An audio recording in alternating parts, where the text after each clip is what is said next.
Mga kaidolo, tara mag-isa tayo ng pechay. Ayan po, pechay, tokwa, bawang, sibuyas, kamatis at 3 itlog. Tara mga kaidolo, simulan na natin. Mga kaidolo, unahin natin yung bawang. Buksan natin ito para mag-ilaw tayo. Ayan. Unahin natin mga kaidolo yung bawang. Sunod natin yung sibuyas. Ano lang natin siya ng golden brown. Konting golden brown lang. Hindi naman kailangan ng lutong-luto yung bawang mo mga kaibigan. Yan, okay na. Sunod natin to. Sibuyas. Ito mga kaibigan. Ang lulutuin natin ay ginisang pechay. Kumakain po ba kayo ng pechay? Hindi nyo po ba alam ang pechay ay maganda sa katawan? Kaya minsan kumain kayo ng gulay mga kaibigan. Huwag puro karne. Gulay, isda, yan. Kamahal ng bilihin ngayon. Kailangan mo ng gulay. Kaya natin kamatis. Sobrang mahal ng bilihin ngayon. Grabe. Yan. Sunod natin ng kamatis. I-ano lang natin siya.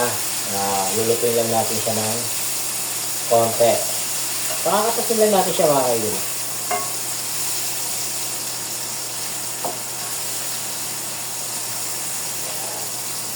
Wait lang natin. Yan mga kaibigan, kumatis na yung kamatis. Sunod na natin yung pechay. Ugas na po siya mga kaibigan. Nagasa na natin siya amin. Yun. Kaya kailangan nyo mga kaibigan maggulay.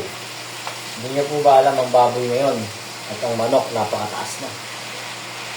Kaya kailangan magulay kayo. Ang ganda naman siya sa katawan. Kaya hindi masamang maggulay. Dapat nga, puro gulay nila kainin natin.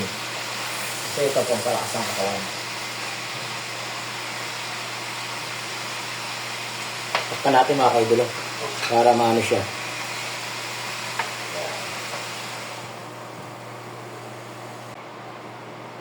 Yan po mga kaibigan, kumatas na siya. Kumatas na po siya. Ano lang natin, haluin lang natin. Nakpa natin para yung katas niya lumabas. Yan po. Naglabasan na po yung mga katas niya. Ngayon, lalagdagan natin ng konting tubig, mga kaibigan. Konti lang. Yan lang siya.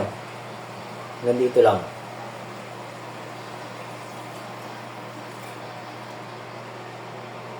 Tapos, lagyan natin ng asin. Saka,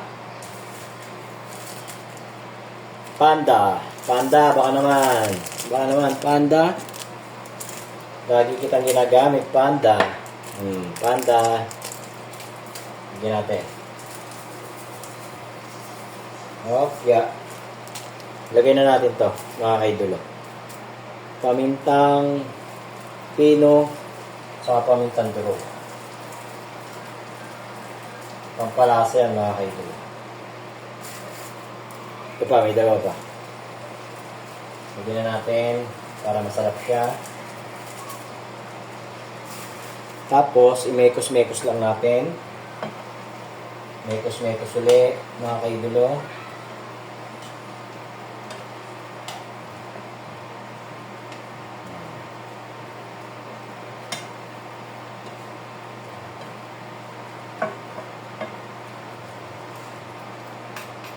Then, lagay na natin yung tokwa natin sa ibabaw. Yan.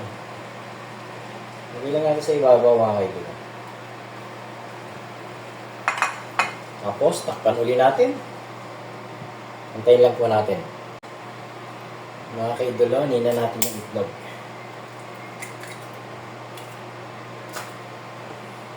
Lagay tayo ng itlog mga kaibigan.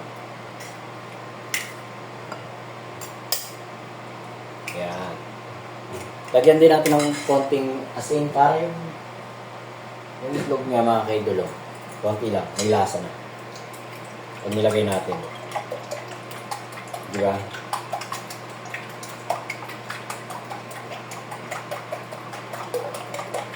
Ayan mga kaidolo.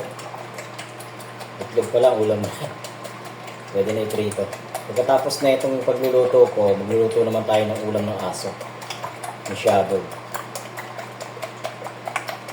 Lulutuan natin ng ulam. Ayan. Lagyan na natin mga kaidolo.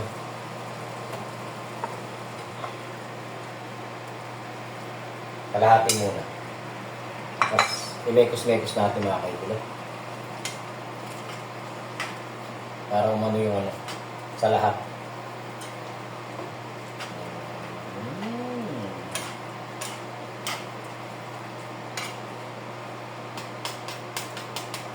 Tapos, yung natira, lagay uli natin. Yung natira natin mga kaidolo tayo. Alam naman ang buhay ngayon, mahalang bilihin, kailangan magtipid. Tapos, imekos-mekos uli natin.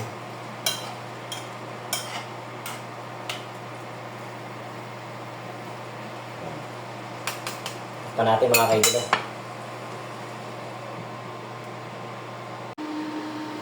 Tingnan na po natin ang ating, ayan na po, ginisang pechay with tokwat egg. Ayan po mga kaidolo.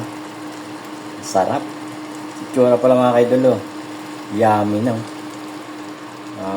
Hanggang sa muli mga kaidolo. Babayo. Salamat sa panonood.